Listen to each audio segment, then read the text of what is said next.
Bonjour Frédéric, Bonjour Laïla. merci beaucoup d'avoir accepté cette invitation pour nous parler de votre parcours qui, j'en suis certaine, va inspirer beaucoup de personnes, des personnes qui cherchent leur voie, une voie qui a du sens. Pour commencer cette interview, est-ce que vous pourriez nous parler un petit peu d'où est-ce que vous venez, vos origines, vos racines? Merci déjà Laïla pour cette interview. Alors, c'est assez impressionnant, je dois vous dire quand même. Alors, mes origines, moi je suis née en Afrique et j'ai passé beaucoup de temps en pension, donc finalement j'ai beaucoup voyagé. Je crois que j'aime bien ce côté finalement, même si ça a été un petit peu compliqué par moments, finalement ce côté de voyager et de bouger, c'était pas si mal. J'ai eu la chance d'aller en Suisse et je pense qu'on y reviendra, mais aujourd'hui je suis pas loin de la Suisse et je pense que c'est pas par hasard. Voilà. Et voilà, donc oui, j'ai un petit peu grandi en Afrique, j'ai passé beaucoup de temps en Afrique. J'ai toujours un peu l'habitude de dire que j'ai fait beaucoup de siestes dans les pièces de tissu de ma mère qui était couturière et ça a sûrement aussi engagé des choses derrière pour moi dans ma vie d'adulte. Voilà, Et est-ce que, rapidement. oui, bien sûr, merci. Et est-ce que vous vous souvenez un petit peu des métiers auxquels vous rêviez quand vous étiez enfant, si vous aviez des rêves professionnels particuliers? Je crois pas que j'avais de rêve particulier. Non, j'avais pas de rêve. Encore une fois, j'ai grandi dans la couture. Et du coup, je crois que j'ai assez vite démarré dans ce milieu-là parce que voilà, c'était mon environnement finalement et je suis partie là.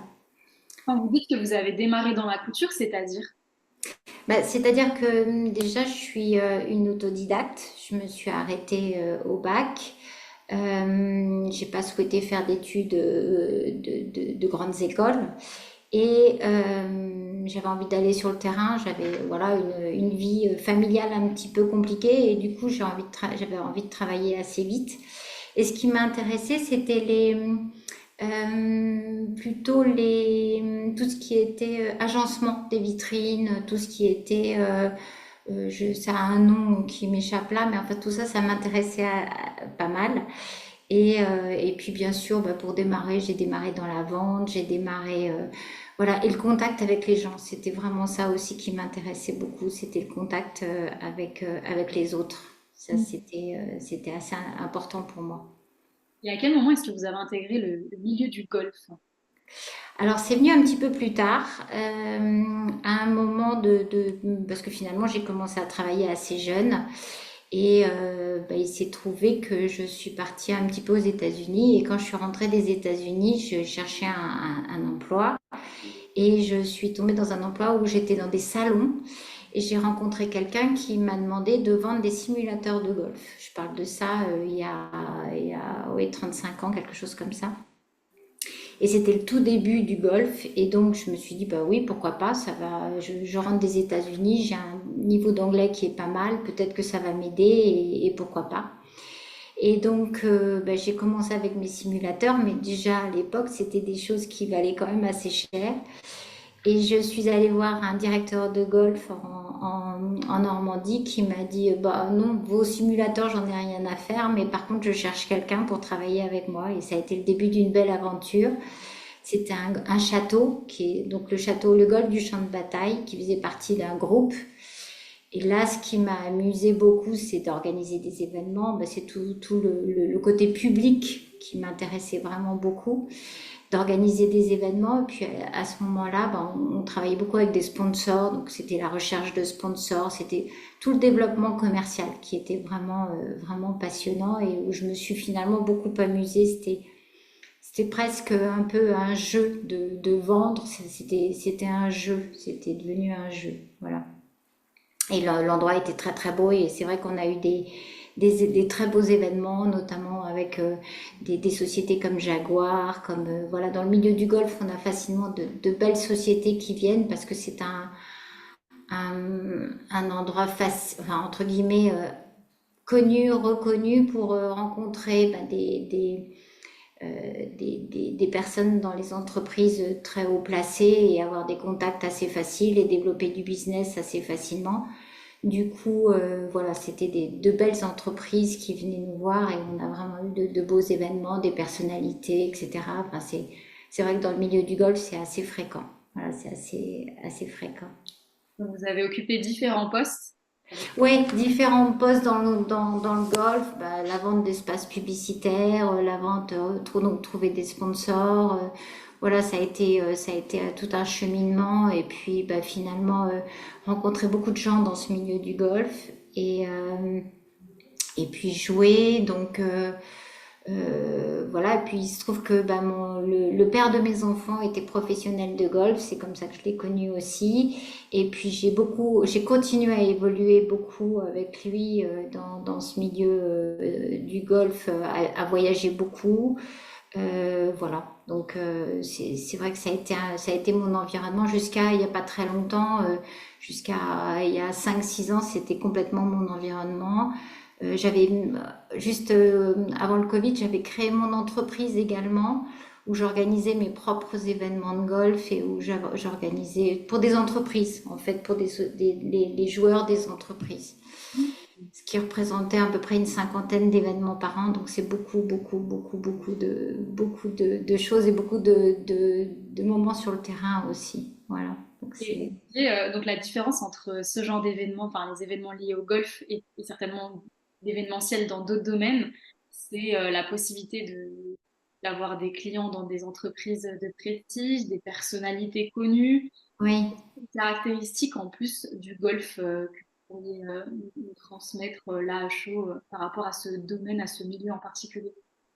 J'ai pas compris, pardon, j'ai pas. Caractéristiques, un petit peu les valeurs, qu'est-ce qui vous plaisait dans le golf?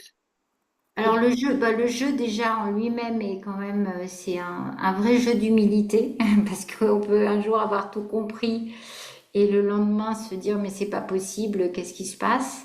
Ce sont les lieux dans le monde entier, quel que soit l'endroit où vous allez dans le monde entier, vous allez trouver un golf, il y aura sûrement un golf, avec des histoires, avec des fonctionnements très très différents.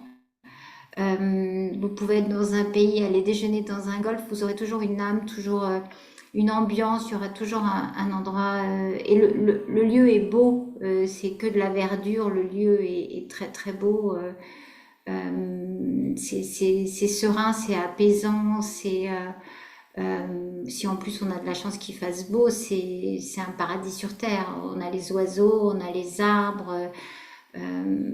Voilà, il y a des animaux aussi, il y a des plans d'eau, il peut y avoir plein d'animaux, des hérons, enfin, voilà, c'est toute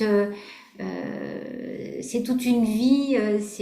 On est dans un lieu, moi c'est très privilégié bien sûr, hein, mais ça peut aussi, heureusement maintenant il y a quand même des possibilités de jouer à des tarifs un peu plus abordables, mais ça reste quand même des endroits très beaux, vraiment très très beaux et très apaisants, très très apaisants. On est en dehors on est en dehors de tout, quoi, du brouhaha de la ville ou des choses comme ça. Ouais, donc c'est chouette. Super intéressant. Et est-ce que vous avez appris à jouer au golf toutes ces années? Oui, ben, je suis un petit peu obligée. En travaillant dans le golf, j'étais un petit peu obligée, bien sûr. Donc, ça a été mon environnement. Et dans les dernières années où j'ai travaillé, j'ai beaucoup joué avec mes clients et ça faisait partie aussi de mon boulot. Je jouais pas forcément très bien, mais c'est pas grave. Je passais du temps et j'arrivais à discuter avec les personnes. Et souvent, effectivement, ça me permettait d'avancer dans des démarches commerciales de façon plus agréable que de l'un en face de l'autre dans un bureau et dans un cadre fermé. C'est bien plus agréable. Et puis, souvent, le golfeur, c'est probablement comme beaucoup de sports, mais le golfeur est quelqu'un de passionné et il est capable pendant un repas de vous parler de toute sa partie. Et pour quelqu'un qui n'y connaît rien, mais c'est d'un ennui prodigieux, c'est terriblement ennuyeux. Donc voilà, et même moi qui connais bien, je trouve ça très ennuyeux aussi, les gens passionnés, parce que voilà, il y a autre chose que le golf et que la partie, parce que le golfeur, il est capable de vous raconter sa partie du 1 au 18 et tout ce qu'il a fait, et ça, c'est vraiment terriblement ennuyeux. Ah oui, Voilà. quoi, il Ouais, y a une partie comme ça qui peut être ouais, compréhensible. ouais. Oui, ils sont passionnés. Les joueurs de golf sont des gens passionnés. Je pense que dans beaucoup de sports, c'est comme ça, hein, mais en tout cas, le joueur de golf que je connais bien maintenant, il est extrêmement passionné. Et il est fou quand il joue très très mal, enfin beaucoup sont fous quand ils jouent très très mal et super heureux quand ils jouent très très bien, bien sûr. L'explique ça, Frédéric. Comment? Nous, on l'explique, justement cet engouement et en même temps cette frustration extrême dans ce jeu. Alors, je pense que c'est un challenge. Chaque coup est un challenge, vraiment. Oui, chaque coup est un challenge parce que bah déjà il y a différents clubs, il y a différents coups, il y a le long coup, il y a les petits coups pour s'approcher du green. Je sais pas si vous connaissez un petit peu tous les termes, mais bon, il y a le départ et donc il peut y avoir des trous où il faut être en 3 où il faut être en 4 où il faut être en 5. Bon voilà, il y a même des trous au Canada où il faut être en 6 pour être dans ce qu'on appelle dans le par. Donc quand on est dans le par, c'est bien, mais c'est mieux encore quand on est en dessous. Les professionnels sont plutôt en dessous, plutôt que dans le par. Mais voilà, donc quand on est au départ d'un trou, ce qu'on veut, c'est effectivement au moins réussir ce par. Et donc, ben, on va utiliser différents clubs qu'on a dans son sac et ben, il faut que le coup soit beau, soit efficace, qu'il aille à l'endroit où on veut, où on souhaite qu'il aille. Et puis, et pas qu'il se perde dans les arbres, parce que bien sûr, il y a des sous-bois, bien sûr, il y a du sable, bien sûr, il y a de l'eau, bien sûr, enfin, il y a plein d'obstacles. Il faut pas que ce soit trop simple. Donc voilà, mais en même temps, ça reste un challenge et ça reste un challenge parce que, encore une fois, je pense que l'équilibre aussi, c'est qu'on y est bien, enfin, que l'endroit est quand même très, très, très beau et qu'on y est très bien. Et puis que souvent, on a des parties, on joue avec des gens qu'on aime bien. Donc, on partage un moment, on est quand même ensemble pendant 4 heures au moins, pendant une partie. Donc, il vaut mieux être avec des gens avec lesquels on se sent bien parce que sinon, c'est vraiment très, très long. Les 4 heures deviennent très, très, très longs. Voilà, donc, Merci. mais Oui. comment? Non, allez-y, je vous laisse terminer. Non, non, mais c'est ça, c'est que, ben, pour vous donner un exemple, hier j'ai joué avec des gens que je connaissais pas du tout et ça a été un vrai bonheur parce que même si on joue pas très bien, on a passé un bon moment et on échange, ce sont toujours souvent d'ailleurs des belles rencontres et des gens qui viennent. Là, j'ai rencontré une femme qui venait des États-Unis et une autre qui était suisse et on a beaucoup échangé. Et puis c'est ça qui me plaît aussi dans l'humain et c'est ce que je retrouve aujourd'hui aussi, c'est que ce qui me plaît, c'est que ce sont des horizons, on rencontre des gens d'horizons différents, on rencontre des gens avec des histoires différentes, avec des cultures différentes aussi, et c'est ça qui est riche dans l'échange et c'est ça qui m'anime particulièrement. Oui, oui, tout à fait. Merci en tout cas de nous avoir donné un aperçu de ce domaine, ce secteur Oui. qui n'est pas toujours bien connu, puisqu'effectivement le golf, ça reste quand même un sport assez haut de gamme, qui n'est pas toujours accessible pour tous, même si aujourd'hui ça commence un peu plus à se démocratiser. Vous disiez, les prix sont différents. Oui. Pour revenir à votre parcours, à quel moment est-ce que vous avez ressenti l'envie de changer, l'envie de quitter ce milieu? Est-ce que ça s'est fait progressivement? Est-ce qu'il y a eu un événement déclencheur? Bah, l'événement déclencheur, je crois que comme beaucoup, ça a été cette période où on a été tous à arrêter pendant un certain temps. Et alors la première partie, la première session, ben, ça a été, moi j'avais pas trop de, enfin ça allait, les golfs étaient fermés, on pouvait plus faire d'événements, on pouvait plus se réunir, etc. Donc bon, j'étais complètement à l'arrêt. Et il y a eu une deuxième période où nous avons été à l'arrêt complet. Et là, je me suis dit, il y a quelque chose qui colle pas, qui va pas et qui ne me convient plus en fait. Et donc j'ai cherché quelque chose, moi j'ai toujours été animée, donc pour moi personnellement j'ai toujours été animée par l'alimentation, l'équilibre alimentaire, que ton aliment soit ton premier médicament, c'est pas de moi, c'est d'Hippocrate. Et je pense vraiment que c'est hyper important. Et je cherchais quelque chose par rapport à ça, parce que je me disais bien que ben, ce qu'on met dans son corps, c'est comme votre voiture, quand vous avez un mauvais carburant, votre voiture elle va pas bien fonctionner, c'est sûr. Donc je me suis dit, voilà, je vais démarrer par rapport à ça. Donc j'étais prête à m'inscrire, j'avais fait toutes les démarches à m'inscrire dans une école de cuisine. en me disant bah, je vais partir là et je verrai ce que je ferai par rapport à de la diététique, par rapport à différentes choses pour trouver des aliments, voilà, mais savoir bien cuisiner. Je me débrouille très bien, vous me mettez des tas de trucs sur la table, je vais savoir tout assembler, mais ce sera plutôt bon. Mais j'avais pas les codes en fait de la cuisine. Et puis, je suis tombée sur une méthode qui aide les gens à mincir, qui était une méthode très très simple, qui sont des recommandations alimentaires, donc protéines, légumes. Il n'y a pas de frustration hein, on vous fait pas manger des pommes toute la journée ou je sais pas quoi, mais bon, l'équilibre est vraiment très très bien. Et il y avait surtout un protocole de, je sais pas, une quinzaine de points d'acupression, digitopression. Donc l'acupression, la digitopression en énergétique chinoise, on va aller stimuler des points qui sont sur des trajets, des méridiens, ou voilà, qui sont en lien avec des organes. Voilà. Et donc ce protocole, il était le même pour tout le monde. Et en fait, très vite, ça m'a ennuyée parce que je ne savais pas du tout ce que je faisais. Et moi, pas savoir ce que je fais, c'était compliqué. Et puis la minceur pure, le côté mincir, absolument, ça m'intéresse pas tellement non plus. Donc j'ai commencé à mettre le nez dans la médecine traditionnelle chinoise. J'ai suivi une formation un week-end.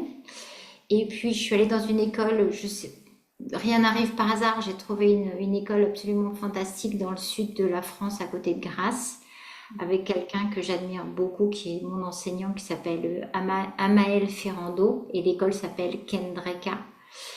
Et puis donc j'ai suivi tout un week-end de présentation de formation et je suis repartie avec un gros livre épais comme ça et des clés USB et ben, un travail d'un an de préparation et de travail à distance. Et ça a été une année assez intense et assez difficile parce que ben, moi qui suis, comme je vous ai dit, une autodidacte, il fallait que je réapprenne tout. Il faut apprendre une nouvelle culture, il faut apprendre beaucoup de choses, enfin, il y a beaucoup de bases à apprendre. Donc, ce sont vraiment les bases de la diététique, pas de la diététique, de la médecine traditionnelle chinoise. Et en septembre, je me suis présentée pour mon examen. J'étais pas très très fière d'y aller. Enfin, j'étais pas tout à fait en confiance. Si j'étais très fière de moi d'avoir passé une année à reprendre des études et à beaucoup apprendre, etc. Et ben, je suis arrivée à mon examen et j'ai eu mon examen. Donc voilà, gratitude, c'était assez chouette. Mais bon, ça c'est les bases. Donc avec ça, ben, oui, on a quelques connaissances, mais ça suffit pas. Et derrière, il y a encore 3 ans. Donc j'ai continué, voilà. Et alors là, dans cette école, on est formé au Qigong Tuina, qui est une forme de massage en fait. Et nous sommes formés aussi à l'acupression. On n'a pas du tout d'acupuncture, on pique pas en théorie, voilà, on travaille donc avec l'acupression. Donc l'acupression, c'est une manière de stimuler un point ou une zone, soit en énergie, donc on pose les mains avec une intention ou pas, enfin bref, et donc on travaille ce point. Et tout ça pour vous dire quoi? Oui, donc c'est soit de l'acupression, soit du Qigong Tuina. Et en parallèle, parce que c'est quand même un peu particulier, je me suis formée à la réflexologie plantaire, qui est une pratique hein, de la médecine chinoise, c'est une des pratiques de la médecine chinoise, parce que c'était quelque chose de concret, parce que quand on vend aujourd'hui en Europe, enfin en tout cas en France, je pense qu'en Suisse, c'est un petit peu, maintenant que je vois la Suisse est proche, en Suisse, c'est un petit peu plus développé, mais l'acupression en France, les gens sont un peu plus frileux. Moi, j'ai démarré tout ça, j'étais à Paris. Mhm. J'avais un cabinet à Paris, à côté du parc Monceau. Et donc, quand je vendais de l'acupression, les gens ne savaient pas très bien. L'acupuncture est connue, mais l'acupression ne l'est absolument pas. Du coup, je me suis dit, la réflexologie, c'est concret. Quelqu'un qui a envie d'avoir des soins qui soient autres que de la médecine traditionnelle. La réflexologie, c'est quelque chose d'assez concret et il va comprendre que bah, par les pieds, en fait, on a un accès à tout le corps et on va pouvoir remettre le corps en énergie et le corps, restimuler le corps et toutes les fonctions des organes et de tout le corps et des systèmes. Voilà. Donc ça, c'était vraiment bien, très intéressant et j'ai beaucoup développé la réflexo et je suis assez passionnée par cet outil parce que, encore une fois, c'est un outil qui libère beaucoup de choses, qui remet vraiment bien en circulation. Et c'est aussi un outil qui me permet d'avoir une lecture sur les organes en déficience ou les systèmes en déficience. Et si on revient un petit peu donc sur la médecine traditionnelle chinoise, quelle est la différence pour quelqu'un qui ne connaît pas cette médecine entre la médecine traditionnelle chinoise et la médecine que l'on connaît nous en tant qu'Européens? Oh là, mais elle est énorme. Alors, la médecine qu'on connaît, nous, c'est une médecine curative. C'est-à-dire que vous allez aller avoir mal à la tête de façon très intense ou mal, je sais pas, une douleur à la jambe ou des tendinites, etc. Vous allez aller voir votre médecin et vous allez lui dire, ben voilà, j'ai mal au bras, j'ai mal à l'épaule, j'ai mal ci. Et lui va vous donner des médicaments, va peut-être vouloir vous opérer, peut-être, j'en sais rien. Enfin, il y a tout un tas de trucs. En tout cas, il va essayer de traiter le sujet pour lequel vous venez le voir. Et puis aussi, vous allez, par exemple, vous avez tous les problèmes de femmes, vous avez des problèmes, je sais pas, de règles douloureuses, ou vous pouvez pas avoir d'enfants, vous allez voir un gynéco, vous allez voir, voilà, en fonction, vous allez voir des spécialistes, vous voyez, en fonction de chaque problème. Euh, En médecine, et donc ils vont vous donner des médicaments pour traiter un sujet qui sera localisé à un endroit. La médecine traditionnelle chinoise, vous allez aller voir un praticien qui va faire un bilan, ce qu'on appelle un bilan énergétique. Il va vous poser des questions.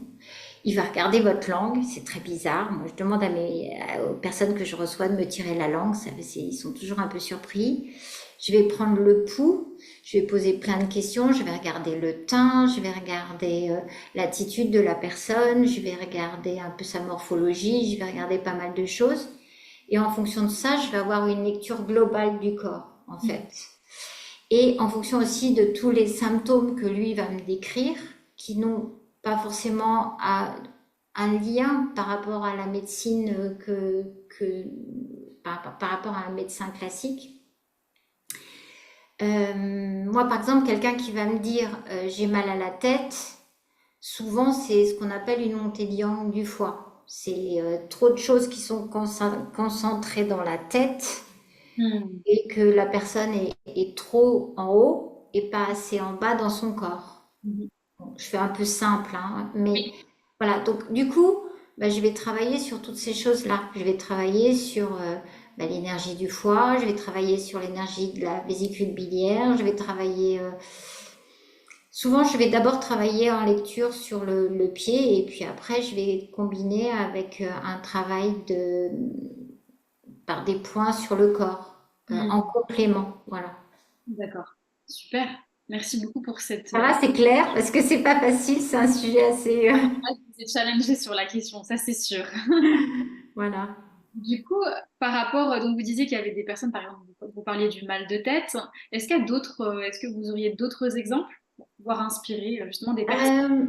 Euh, oui, bah, par exemple, les gens diabétiques, alors il y a différents types de diabète. Il y a le diabète 1 qui est souvent un diabète héréditaire, mais les gens diabétiques type 2, c'est souvent un déséquilibre par rapport à l'alimentation. Donc voilà, on revient à mon point de départ et là d'où je suis partie, c'est l'alimentation, parce que la diététique chinoise me passionne aussi. Parce qu'encore une fois, bah, l'alimentation pour entretenir sa vitalité, c'est essentiel. Et tout ce qu'on met dans son corps, donc c'est ce que j'ai dit précédemment, et quelqu'un qui est par exemple diabétique de type 2, moi j'ai vu une dame que j'ai vue pour l'aider à mincir, elle a suivi mon protocole de rééquilibrage alimentaire et tous ces tests de diabète étaient redevenus bien, quoi, elle avait plus de sujet, enfin voilà. Après, euh, le sujet probablement en France, c'est que la médecine parallèle n'est pas remboursée. Toutes ces médecines alternatives ne sont pas remboursées. Et en fait, ce sont des soins où un soin ne va pas suffire. Il va falloir plusieurs soins pour remettre en équilibre le corps. Et après, il va falloir consulter un thérapeute en énergétique chinoise ou en médecine parallèle assez régulièrement pour l'entretien. Parce que, parce que c'est le côté préventif. Il faut entretenir l'équilibre et l'homéostasie du corps. Ça s'entretient. Du coup, par exemple, moi, je vois quelqu'un régulièrement. En tant que thérapeute, on est obligé de voir, de se faire suivre aussi. Waouh. Voilà, donc c'est un peu un problème. C'est vraiment dommage que le sujet financier bloque. Hmm. Après, tout dépend de l'implication de la personne. Si la personne a vraiment envie de changer son équilibre et son fonctionnement et comprendre, parce que moi, ce que je fais dans mes consultations, c'est que je partage vraiment toute ma boîte à outils et j'essaie que la personne apprenne à comprendre son corps et à écouter son corps et les signaux de son corps. Rien n'arrive par hasard. Le corps, il envoie des messages et rien n'arrive par hasard. Du coup, ce que je trouve intéressant, c'est que on devienne autonome sur sa santé et Hmm. qu'on comprenne. Donc, moi, c'est ma démarche. C'est vraiment de donner le plus possible d'outils pour que les personnes soient vraiment autonomes. Et au niveau de la séance, combien de temps est-ce que ça dure? Et est-ce que vous la faites en présentiel uniquement ou en présentiel et à distance? Alors, une séance, la première séance, j'ai l'habitude de proposer 1 heure et demie. Mhm. Et puis, normalement, les séances d'entretien, c'est à peu près 1 heure. D'accord. J'ai un petit peu tendance à déborder parce que je vois pas mal de choses et que je prends mon temps et j'aime bien prendre mon temps. Voilà. Et que là, en fait, en plus, je redémarre à zéro. Après avoir eu un cabinet très plein à Paris, je redémarre à zéro ici. Donc, j'ai plus de temps et c'est bien. C'est un passage ou un moment très, très important dans ma vie où je reprends le temps et c'est très, très bien. Et du coup, ce temps, je suis très contente de le partager avec les personnes que je reçois et d'en donner plus pour essayer de les accompagner le mieux possible. Et quelle était l'autre question? Il y avait une autre question. Non, je fais pas de distance. En revanche, je dis souvent aux personnes que j'accompagne que mon WhatsApp fonctionne très très bien et qu'ils peuvent m'appeler à tout moment, ou enfin pas m'appeler parce que je suis pas forcément disponible, mais m'envoyer un message et je réponds à tous les messages. Et si besoin, on parle au téléphone. Il y a bien sûr aucun sujet là-dessus. Et la réflexologie peut remettre en circulation des choses et il peut y avoir des douleurs qui ressortent après une séance. Ça peut arriver. Et c'est en fait très très très bien. C'est très surprenant pour quelqu'un qui n'y est pas habitué, hein. Quand on va voir le médecin, on va prendre un médicament et on est soulagé. Donc on comprend pas très bien. C'est pas dans notre façon de penser en fait ça. Alors que moi je suis très contente quand quelqu'un me dit bah voilà j'ai ce symptôme qui est arrivé et je comprends pas pourquoi et si en fait c'est très très bien, c'est toutes les douleurs que vous aviez enfouies parce que beaucoup de gens enfouissent des douleurs et c'est toutes les douleurs que vous avez enfouies, oui c'est ça, et qui ressortent. Et ça c'est absolument génial, ça va de l'intérieur vers l'extérieur, donc ça sort et le corps fait son travail et ça c'est fantastique. Et c'est là où on voit qu'on a un outil dont on ne prend pas suffisamment soin. Prends Mhm. soin de ton corps, c'est le seul endroit où tu passeras toute ta vie. C'est pas de moi non plus. Voilà. Super. Et donc, donc, par rapport à, vous parliez d'un cabinet que vous aviez en région parisienne, Mhm, le cabinet que vous avez aujourd'hui à Thonon-les-Bains, ou en tout cas en Haute-Savoie, si je me trompe mhm. pas. Oui. Vous avez eu pas mal de patients. Est-ce qu'il y a eu une situation, un patient qui vous a marqué, un changement, une transformation, ou voilà, peu importe, mais quelque chose qui vous a marqué dans ce nouveau métier? Alors, il y en a eu souvent. Moi, quand je reçois des messages des gens qui me disent, mais c'est fantastique, pour la première fois depuis des mois, je redors, ou pour la première fois depuis, pour moi, c'est magique. Hmm. quelqu'un me dit pour la première fois depuis des mois je redors, ça pour moi c'est extraordinaire parce que le sommeil c'est tellement important. Le corps se régénère la nuit, donc le sommeil c'est vraiment essentiel. Et il y a tellement de personnes qui ont du mal à dormir et voilà, donc ça c'est essentiel. J'avais une dame à Paris que j'ai beaucoup accompagnée pendant assez longtemps et qui était bipolaire et, et avec laquelle que j'ai accompagnée pour perdre du poids. Donc elle a perdu, je pense à peu près, si je me souviens bien, quelque chose comme 25-30 kilos, donc ce qui est vraiment important.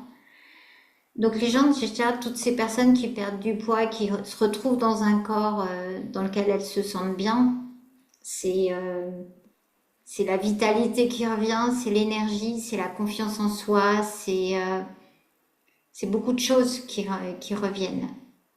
Après, il y a d'autres problématiques qui peuvent... Enfin, le quotidien fait que quelquefois, il y a d'autres choses qui continuent à exister.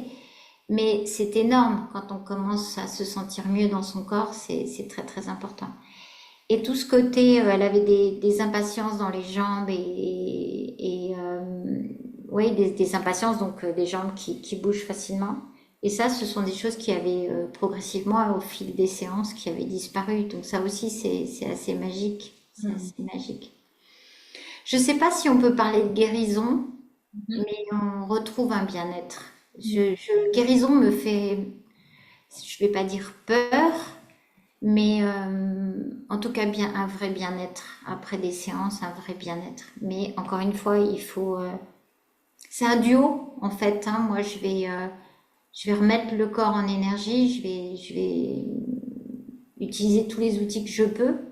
Mais si la personne derrière, il faut que le corps bouge, faut du mouvement. Je propose toujours aux personnes que j'accompagne de faire de l'exercice, c'est extrêmement important. Je compare souvent ça, vous savez, aux petites boules de neige qu'on avait quand on était enfant. Oui. Et en fait, le corps, c'est ça. C'est que bah, si vous ne bougez pas, la neige, elle reste, elle stagne dans le fond de la petite boule. Alors que si vous bougez, vous marchez, on parle de, bon, c'est vraiment un peu sur tous les réseaux et partout. Si on marche, si on bouge, on met le corps en mouvement. L'idéal serait d'avoir un trampoline chez soi, mais ça, c'est pas toujours évident. Eh bien, ça fait du mouvement dans le corps. L'énergie circule et ça fait du mouvement dans le corps. Et c'est sûr qu'en vieillissant, bah, on en perd de l'énergie, donc il faut encore plus la stimuler. Waouh, quelle métaphore. Ça me donne envie d'aller marcher. Il fait pas très beau aujourd'hui. Oh, Ouais. là, ouais. Vous m'avez donné envie d'aller marcher même sous la pluie. Ouais, il faut tous les jours, il faut marcher tous les jours, tous les jours, tous les jours, monter des escaliers. Quand je vois les gens qui prennent les escalators, et c'est dommage, faut marcher tout le temps, tout le temps, tout le temps, faut bouger. Et ouais, chaque opportunité est la bonne. Pouvoir bouger. Ouais. Merci, Frédéric.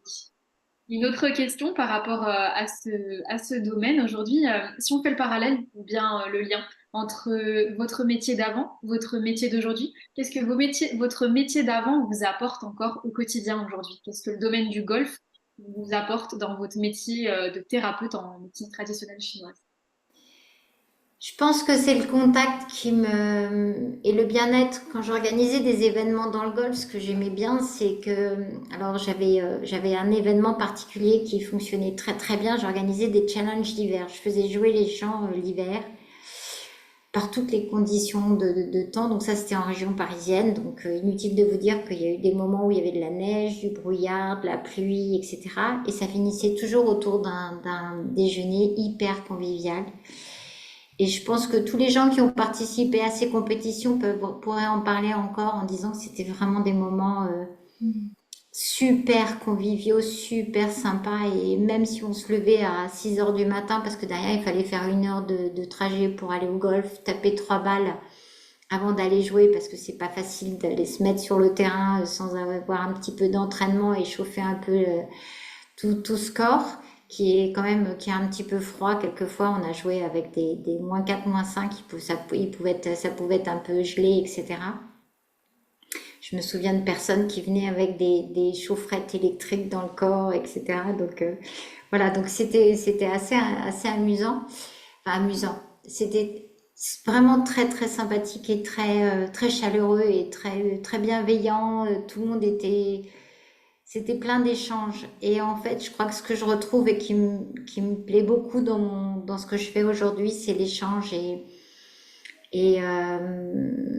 ouais, c'est l'échange et tout ce que je peux apporter, ben voilà, je suis vraiment très contente de pouvoir l'apporter et les personnes que je reçois me donnent aussi en retour beaucoup parce que ben, quand ils sont bien, forcément, ils sont très reconnaissants et moi, je suis contente vraiment pour eux. C'est une vraie satisfaction. C'est pas de l'ego, c'est vraiment pouvoir donner du bien-être et libérer parce que quand c'est possible, on parlait encore des cas possibles. Ben, il y a tellement de gens qui souffrent de problèmes de digestion, de reflux, de même tous les trucs un peu tabous de constipation, etc. Mais ce sont en énergétique chinoise, ce sont des choses qu'on peut vraiment traiter et sur lesquelles on peut vraiment aider les gens. Et il suffit quelquefois de changer un petit peu son alimentation et puis de faire quelques séances. Mais franchement, c'est des sujets qui sont assez vite réglés. Wow. C'est bien que vous le rappeliez pour des personnes qui pourraient ne pas imaginer. Ouais, vraiment. Mm. Mm. Et naturellement, et c'est le fait de remettre le corps en circulation qui va faire que bah, ça va se remettre à fonctionner. Parce que quelquefois, c'est des petits réglages. C'est comme votre voiture encore. Hein. Voilà, il y a un petit voyant orange au début, puis un petit voyant rouge. Vous allez chez le garagiste. Bah, c'est pareil, le corps, faut pas attendre qu'il y ait des voyants rouges pour aller chez le garagiste. Vous voyez? Non, vraiment, c'est des pratiques qui peuvent vraiment faire du bien. Super. En tout cas, Voilà. merci pour toutes ces infos autour de ce nouveau métier. Oui, avec Merci plaisir. de l'utilité pour des personnes qui n'imagineraient pas justement les bienfaits de la médecine traditionnelle chinoise. De toute façon, on Oui, mettra toutes les informations liées à votre cabinet à Tonon-les-Bains pour merci beaucoup. les personnes Merci. à vous consulter. Oui, Première question de cette interview avant de clôturer cet échange qui est hyper enrichissant. merci beaucoup. Merci Frédéric. Qu'est-ce que vous diriez à une personne qui hésite à changer de voie aujourd'hui, qui a peut-être un mal-être dans son métier actuel, mais qui n'ose pas changer, qui n'ose pas réfléchir à de nouveaux horizons? Mais je crois que moi, j'ai fait cette transformation à un âge un peu avancé, entre guillemets. J'ai fait cette transformation, je sais pas, j'avais 54 ans, quelque chose comme ça, et c'est une reconversion totale. Et je crois qu'effectivement, ça fait quelquefois un petit peu peur, mais il y a des choses qui s'ouvrent, qui se mettent sur son chemin, qui se mettent sur notre chemin. Et bien sûr, il y a un peu de peur, mais il y a tellement de chouettes choses au bout que ça vaut la peine. Ça vaut la peine. On dit toujours, on a le choix dans la vie, on va soit vers nos peurs, soit vers l'amour. Et quand on va vers l'amour, on trouve plein de choses qui s'ouvrent. Quand on reste dans les peurs, ça se bloque et ça se ferme. Et dans la vie, ben, on a des chemins. C'était Michel Odoul qui est lui en Reiki et qui parle de comment du corps et des douleurs du corps et toute douleur dans le corps a aussi une signification et qui raconte dans son livre que bah, on est un peu notre corps c'est un peu comme une calèche et qu'on avance dans la vie et que quelquefois bah, il va y avoir un petit obstacle, juste un petit rocher. Quelquefois, bah, notre calèche, elle est sur un chemin un petit peu étroit, donc il y a une roue qui peut un petit peu glisser, ou une autre roue qui va glisser. Et puis, il peut y avoir une montagne à escalader, mais au bout du compte, on arrive toujours à notre objectif. Et puis, quand on se retourne et qu'on regarde le chemin parcouru, bah, c'est Mm. magique et on peut être super fier de nous. Et dans tous les cas, tout ce qu'on fait, on avance et c'est ça qui est chouette. On avance. Merci Frédéric. Ouais, merci Laïla. Qu'est-ce que vous souhaitez pour la suite? Comment? que je peux vous souhaiter pour la suite? Alors, de développer parce que je redémarre à zéro, voilà, de redévelopper et de recommencer. Alors, je ne sais pas si je veux repartir à un cabinet comme j'avais précédemment parce que je suis pas sûre que. Mais en même temps, on se laisse vite envahir dans ces métiers parce qu'on a envie de envahir entre guillemets. C'est pas, voilà, envahir. Ce que je veux dire par là, c'est que on accepte parce que c'est chouette, c'est tellement. Ça fait tellement de bien de faire du bien que dans ce monde surtout où c'est compliqué, ça fait vraiment du bien de faire du bien. Donc voilà, mais oui, de redévelopper. Donc j'ai ce cabinet ici et j'ai aussi un cabinet une journée à Genève. Donc voilà, de redévelopper et de rencontrer encore plein de nouvelles personnes avec lesquelles on va faire un petit bout de chemin pour avancer dans l'équilibre de leur corps et de leur bien-être. Ok. Je vous le souhaite en tout cas. Merci beaucoup. Voilà, de développer cette nouvelle client, enfin patientèle, hein, on peut dire. Que ce soit Alors, dans nos métiers, on ne parle pas de patients, on parle enfin, clients, j'aime pas beaucoup, mais j'aime bien les personnes que j'accompagne. compagnie. Ouais, voilà. En tout cas, je vous souhaite de développer voilà, votre activité, de pouvoir accompagner un maximum de personnes, que ce soit du côté français, du côté suisse. Merci Merci. infiniment d'avoir accepté cette invitation, de nous avoir fait découvrir votre parcours, votre parcours de vie, hein, que ce soit d'un point de vue professionnel, c'est inspirant et je suis sûre que ça va inspirer beaucoup de personnes qui cherchent leur voie. Merci beaucoup, Frédéric. Merci Leïla.